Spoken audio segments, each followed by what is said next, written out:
हातखंबा येथील अपघाताची मोठी अपडेट आता हाती आली आहे।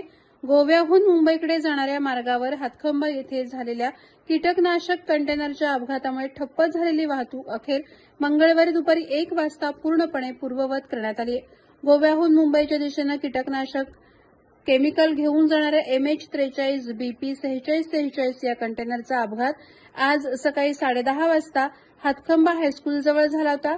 हा अपघात इतका भीषण होता की कंटेनर रस्त्यावर उलटला, ज्यामुळे महामार्गावर त्वरित वाहतूक थांबावी लागली आणि वाहनांच्या लांबच लांब रांगा लागल्या होत्या।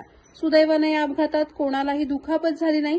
अपघाताची माहिती मिळताच अप्पर पोलीस अधीक्षक BB महामुनी आणि उपविभागीय पोलीस अधिकारी निलेश मायणकर यांच्यासह संपूर्ण पोलीस पथक तातडीने घटनास्थळी दाखल झाले होते, तर जिल्हा पोलीस अधीक्षक नितीन बगाटे यांनीही घटनास्थळी भेट दिली।